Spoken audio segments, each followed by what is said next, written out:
Well, Yankees fans, we got some breaking news that you will not like, as a starting pitcher will be out for most, if not all, of the season. Welcome back to Clem Hawks. I'm Gillis TV, and if you're new to the channel and like anything MLB related, news, trades, anything, make sure you hit that subscribe button, as we are on our way to 5,000 subscribers. Thank you guys for all the support. Now, let's get into it.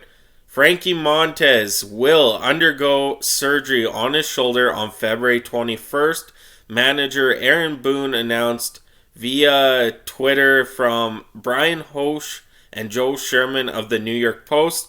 The best case scenario for a return would be late in 2023. That's why I said it's a potential that it could possibly, be all season. Maybe if the Yankees make the playoffs, it could be a stretch into maybe him returning for that, but that's a long time from now. And, with the AL East heating up, it could be a different year for the Yankees for sure. Now, Montas was already known to be behind schedule heading into spring training, thanks to inflammation in his right shoulder that slowed his offseason progress. General Manager Brian Cashman said 3 weeks ago, however, that the damage didn't appear to be structural in nature. The GM added that more information would be gained once Montas began his throwing program. That was scheduled for late January, and it now seems to be clear that things didn't go smoothly as the Yankees and Montas hoped. The 20-year-old Montas, who will be 30 in March, was acquired from the A's alongside righty reliever Luis Trevino last summer in a deadline deal, sending prospects Ken Waldichuk, J.P. Sears, Luis Medina, and Cooper Bowman back to Oakland. Things quickly went awry for the typically steady Montas, who yielded 6 runs in 2 of his first 3 appearances with the Yankees and ultimately wound up yielding 4 or more runs in 8 Yankee starts before landing on the IL. Prior to coming over from the A's, Montas had been pitching excellent, pitching to a 3.30 ERA with above average strikeout and walk rates of over 291 and 2/3 innings dating back to opening day of 2021.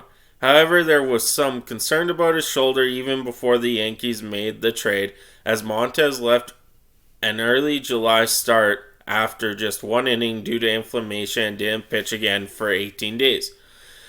He totaled 8 innings and held his opponents to 3 runs in 2 returns before being dealt to the New York Yankees. The Yankees tendered the contract to Montas this offseason and avoided arbitration by agreeing to a 1-year deal worth $7.5 million AAV for the upcoming season.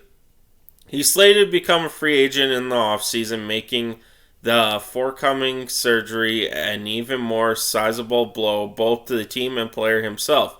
The Yankees won't get much more than those 8 shaky starts out of Montas for now, and Montas himself will at best have a few weeks of late inning work under his belt before heading into free agency for the first time.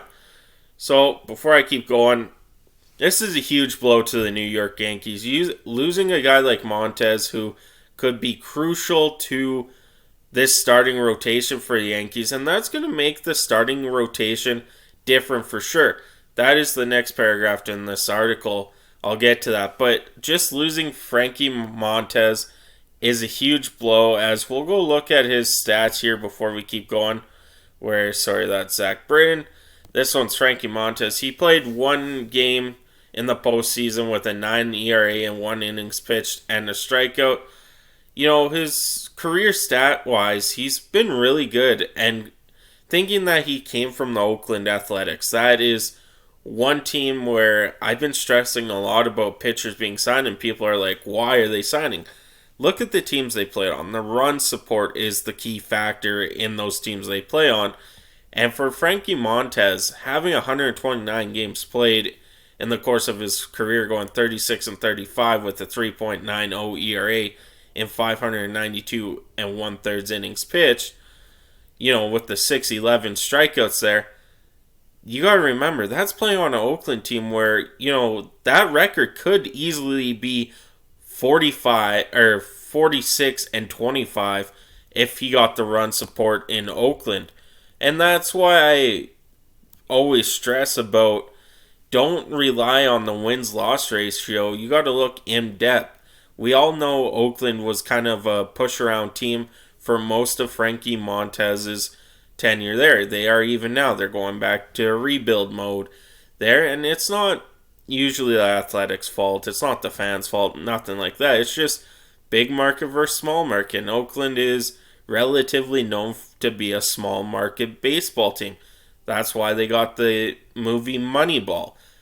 So, looking at Frankie Montas' record doesn't really tell the whole story, where you got to watch him live and play season in, season out, look at all the in-depth stuff.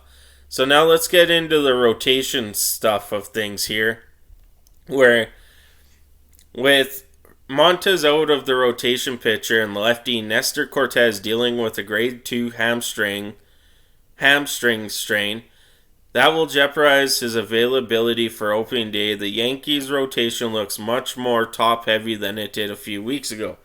Garrett Cole and offseason signee Carlos Rodon form a powerhouse 1-2 punch, and they'll be followed by Luis Severino, who will be looking for his first full healthy season since 2018. Of course, injury prone in the last 4 years as well.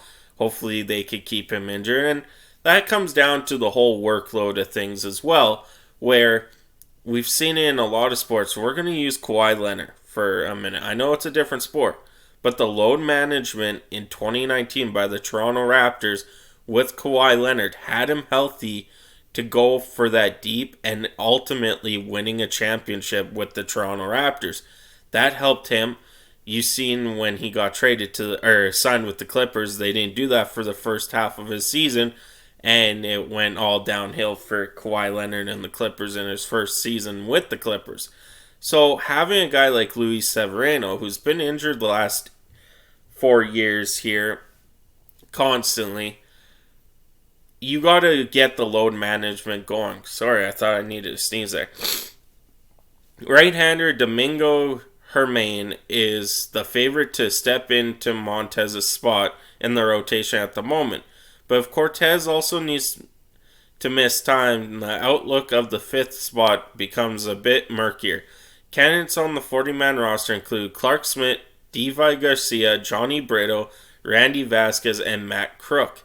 It's also at least possible that the Yankees will look outside the organization, but they've been unwilling to cross the fourth and final luxury tax barrier and currently sit less than $1 million shy of that mark. So for the New York Yankees, they're going to have some injuries here that, if Cortes isn't available, we already know Montas is out for most, if not all, of the season. They're going to have to try and make something work. Is that via maybe a trade to free up some cap, get a good starting pitcher that can be that one guy who goes out, hey, we just need you to do this. Go get it done, blah, blah, blah. You're the fifth, and we'll throw you in the bullpen once those two guys get back, or at least one. Or if that pitcher decides, hey, I'm going to pitch better than these guys, and things could change for sure. But that is it for me today. I am Gillis TV. Thank you guys so much for tuning in. I'm on out of here.